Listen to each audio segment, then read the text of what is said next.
In this video mga kapadyak, ibaba-check natin etong Java JR Volata Full Carbon Road Bike. Si Java, di naman na bago sa atin. In the past, madami na din tayong mga na-feature na mga bikes ni Java. Matagal na rin sila sa industry na gumagawa ng mga bikes. Isa to sa mga bago nila na available ngayon sa market natin, etong Volata na model. Etong Java Volata, aero road bike siya. Full carbon. Tapos, ang maganda dyan, yung mismong frame na yan, nanalo yan ng Taipei Cycle DNI Awards nung Taipei Cycle Show 2024. Yung Taipei Cycle Show, yun yung isa sa pinakamalaki na bike expo, bike event na ginaganap sa Taiwan. So, lahat ng mga brands ng bike from all over the world dumadayo doon para mag-showcase ng bikes nila. Tapos, etong Java Volata, nanalo ng award doon. So, syempre, maraming kalaban yun na ibang mga bikes din. Eto yung nanalo. Ibig sabihin, maganda talaga to. Check natin maigi. Frame material nito is full carbon. T1000 yung ginamit. Fully internal siya. Kung mapapansin nyo, wala na nakalabas na kahit anong cable pa sa kanya. Wala nang pumapasok dito sa frame, dito sa cockpit. Sobrang linis, walang cable dito. Halos wala makikitang cable eh. Yung wire na lang dito ng Di2. So mamaya, pag-usapan natin yung Di2 na yan. Napakalinis. Sabi kasi, kung gagawa ka ng isang aero road bike, yung mga exposed na cables, nakakabawas din daw sa aerodynamic efficiency yun. Kapag may cables na naka-expose. Kaya dito, walang cable na nakalabas. Sobrang linis, sobrang aero. Panalo. Yung frame, full carbon. Yung fork, full carbon na din yung fork. Napaka-seamless ng transition dito sa head tube papunta dito sa crown ng fork. Napakalinis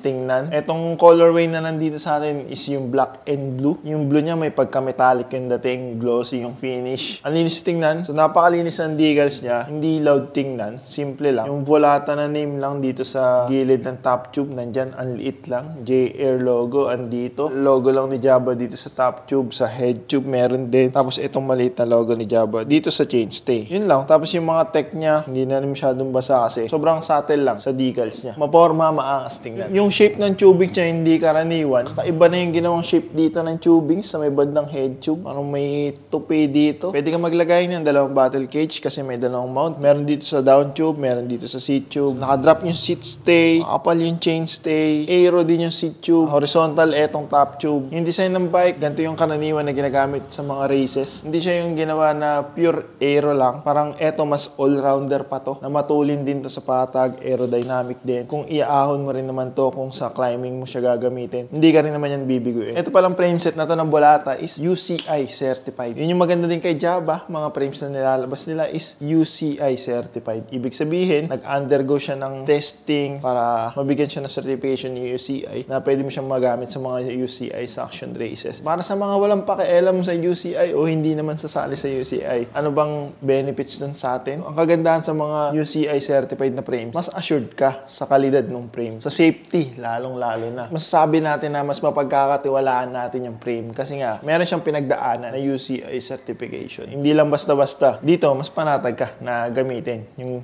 bike na to. Kasi nga, UCI certified na din siya. Sa drivetrain naman, ang gamit niyang drivetrain is yung bagong Shimano 105 na 12-speed na Di2. So, pag sinabing Di2 sa Shimano, yan yung electronic group set ni Shimano. Kung makikita nyo, wala nang cable na mechanical na bumabatak dito sa mga derailleurs. Electronic na siya. Tapos 12-speed, pinakabago ni Shimano, bagong labas lang. Etong 105 na to. Yung STI R7170, pan Di2, 2x12 speed. Napakaganda ng shape ng levers. Aero na rin, hindi ganun kalaki, hindi mataba. Flat na flat tong ibabaw. May texture dito sa hood. Kaya maganda yung kapit mo dito sa hood, sa tops. Kaya maganda siya kapitan. Ganda ng ergonomic na ito. Tapos syempre, ayun yung hydraulic levers. Nakapares din yan. R7170 din na brake calipers na hydraulic din. FD Shimano R7150. So Di2, 105 din siya. RD, ganun din. R7150. Di2 din, bagong 105. So out of the box, nung inassemble ko to, nung tinayo ko to, nakatono na kaagad. Pero madali lang rin siyang maitotono kasi meron niyang app na ginagamit para ma-setup yung ganitong Di2 system ni Shimano. Hindi ko na kailangan gamitin pa yun kasi nga out of the box, nakatono na siya. So kung kayo bibili na ito, tapos nakabox pa, yung experience ng pagbubuo sa kanya pag-assemble, napakadali lang talaga. Yung crankset, R7100, 5236 yung nakalagay dito na chainring. May nakalagay dito 12S, ibig sabihin, ito yung pang 12 speed talaga ng crankset ni Shimano. No compromise sa mga piyesang nilagay dito ni Java. Ginawa talagang Shimano 105 na 12 speed lahat. Ang kagandahan nun, pag sa Shimano, pag kompletong Shimano yung gamit mo sa drivetrain. Mas smooth yung shifting nun. Cassette neto, 1134. 11 yung maliit, 34T yung malaki. Sakto-sakto na din yun. Hindi ka na rin mabibitin sa ahonan kung road bike naman yung gamit mo dahil 34 na malaki yung cassette dito sa likod. Kaya-kaya na i-clear na itong RD na to. Tapos 12 speed siya. Kung mapapansin nyo, sobrang liit lang ng talon sa bawat gearing. Gradual na gradual. Yung hindi ka mabibigla na pag-ship mo, biglang gagaan. Or pag-ship mo, biglang mabigat agad. Isa pa lang yung step. Hindi ganun dito kasi nga 12 speed na siya. Yung 11 hanggang 34, pinagkasya. Hinati sa 12 na cogs. Kaya mas madali ka makapag-maintain ng same cadence dito sa ganitong setup na yung ganung bagay, importante sa mga naka-road bike. Yung chain na gamit dito is Shimano M6100, 12 speed pa rin. Yung M6100, pang MTB nga yun, pero wala namang problema dito. Walang issue kasi 12 speed pa rin naman siya. Tapos Shimano pa rin. Smooth pa rin yung naging takbo na itong drivetrain na to. So BB niya, Shimano na din. Kaya panalo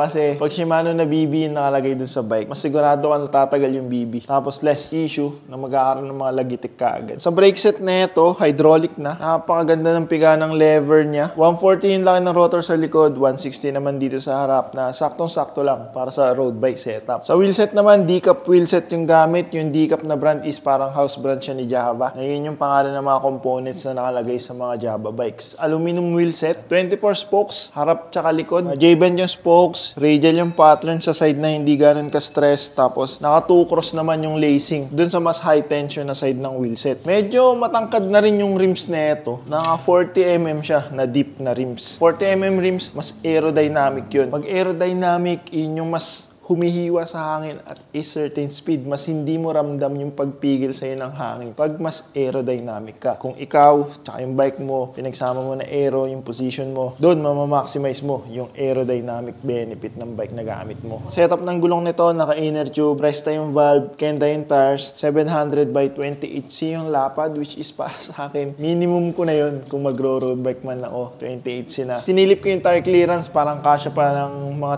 30, baka nga 32, pwede pang pilitin kasi malaki pa yung clearance niya para sa mas malaking gulong. Pero 28C, para sa akin, sweet spot na yun. So kung gusto mo mag-manifest, okay lang din naman. Pwede pa rin naman dito sa bike na to. Wheelset naman siya, na decap brand. So decap din yung brand ng hubs. True axle na, front and rear. 12 by 142 dito sa likod yung hub spacing. Sa harap naman, 12 by 100 yung hub spacing. True axle, kaya future-proof na etong bike na to. Other components, seat post. Siyempre, etong seat post na to, specific dito. Carbon na rin siya. Merong part dito na parang magaspang para hindi siya magi-slide. Tapos kung anong shape na itong aero seat tube na to, ganun din yung shape nitong seat post na to. Wala siyang seat clamp na umiipit dito. Meron lang bolt na hihigpitan dito sa ibabaw. Tapos merong rubber na takip dito para hindi siya pasukin ng mga foreign objects like alikabok, buhangin, yung mga ganun. May dust cap siya dito. Tapos may konting setback papunta dito sa likod para mas sapol yung magiging ride. Nakakadagdag ng ride compliance. Pero all in all, etong bike na to, since carbon siya, mas swabe siyang i-ride kasi nga, yung tagtag ng kalsada, mas kayang i-absorb ng carbon na frame and fork na hindi na matatransfer sa'yo masyado. Dagdag mo pa na carbon yung seat post, tas may setback. Smooth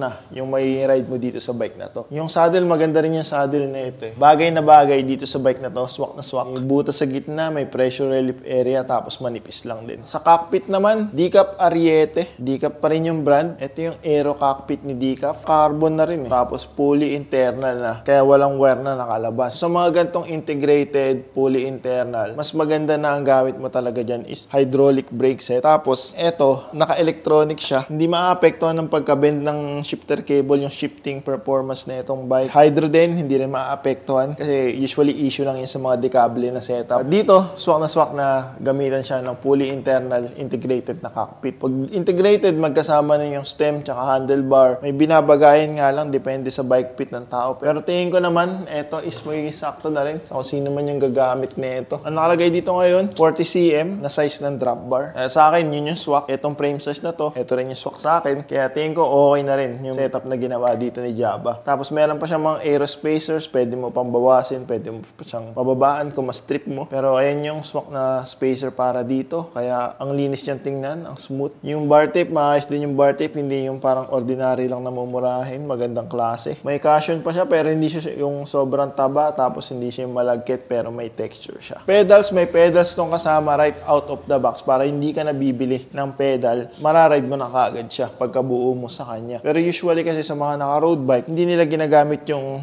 flat pedal na kasama sa ganito, pero kung baguhan ka, may flat pedal ka na agad na magagamit. Usually, ginagawa nila, nagpapalit agad sila ng clipless na pedal para mas ma-maximize nila yung paggamit nila dito sa bike na to. Hindi ko lang kinabit kasi etong bike na to is for bike check lang. Hindi ko na rin sinakyan to, etong bike na to. Kahit etong bike na to is sukat para sa akin. Kasi nangihinayang ako, hindi baka etong bike na to, malaspag ko lang, magasgas ko lang, madumihan ko lang. Pero nakapakaganda niya. Etong bike na to, yung tinitingnan ko to, parang naiengganyo ako na, gusto ko na ata mag-road bike. Pag nakikita ko tong bike na to, nakapakaganda kasi ng pagkakagawa dito sa bike na to. Tapos meron pa pala dito tape, hindi lang siya halata pero ang purpose niya para maproteksyonan etong chainstay kapag tatama yung kadena dito sa kanya. Hindi naman natin masasabi na sa nagtitrail lang nangyayari, kahit sa mga ordinaryong kalsada lang, basta may konting malubak na madaanan, pwedeng humataw yan dito sa chainstay. Kaya, yun, good thing meron na siyang tape dito. Hindi mo na need na maglagay. Sobrang minimal lang. Sobrang linis overall na itong design, itong bike na to. Yung palang saddle na kasama dito is Pisik. Yung Pisik na brand, isa din yan sa mga kilala din na brand na magaganda din yung mga nilalabas nilang saddle, bar tape, mga sapatos. Yung nandito, Pisik na yung nakalagay sa kanya. Kung naghanap yan ng magandang road bike na solid na yung piyesang nakalagay, panalo na rin yung frame, wala ka nakatapon dito, wala ka nang papalitan dito eh. Ano pa bang papalitan mo dyan? Yung wheelset, kung gusto mong i-carbon, go, i-carbon mo. Kung hindi pa sapat sa'yo yung stock na yan. Pero kung panimulang bike mo na gusto mo maganda ka agad, isa to sa pwede mo makonsider itong Java JR Volata na naka 105 Di2. Kapag Di2, ibig sabihin electronic shifting siya. Wala nang mechanical na kable, i-charge mo lang. Ang sabi, depende sa gamit pero usually mga 6 months bago mo siya pa siya kailanganin na i-charge. Yun ngayon sa bagong Di2, mga ganong range, tumatagal siya. So kailangan mo lang naman i-charge dito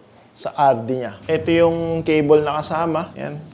Sobrang haba. Yung dulo niya is USB. So, pwede mong gamitin yung ulo ng charger ng cellphone mo para i-charge etong Di2 system na nakakabit yan sa Volata. Solid yung frame, solid yung pyesa. Magkano nga ba yan? Etong Java JR Volata, price niya is 84,990. Saan makakabili? Pwede kayong bumili itong Java JR Volata or iba pang mga Java bikes kay Cycle Express. Link ng Facebook page nila, lalagay ko sa description. Mag-message lang kayo kung paano kayo makaka-order sa kanila. Malayo man kayo, pwede nyo ipa-deliver sa kanila yung bike na gusto nyong orderin. Ibabouch ko sila na legit yung page na yan. Make sure lang na ang katransact nyo is yung legit na page ng Cycle Express. Link ng Facebook page nila dyan sa description. Click nyo lang, message lang kayo sa kanila for inquiries, tsaka sa mga order nyo. Tsaka syempre, itong mismong unit na to, for sale din yan. Hindi naman yan nagamit, nalabas lang sa box na itayo lang para maipakita ko sa inyo. Available yan dito ngayon sa Minox Cyclery. Kung gusto nyo na makuha kaagad, pwede nyo puntaan dito sa shop. Located yung shop sa Barak, Quezon, Pililla, Rizal. Katabi lang kami ng Minox Cafe. Pwede nyo i-search, pwede nyo i-waste or mag-message din kayo sa page ng Minox. Para itong bike na to, maiuwi nyo na kaagad. Abangan nyo mga kapadyak, in the future, meron pa tayo ibang mga i-feature na mga Java bikes. Make sure nakasubscribe kayo dito sa channel para hindi nyo ma-miss yung mga future uploads natin. Pati ano lang sa daan, ride safe mga kapadyak.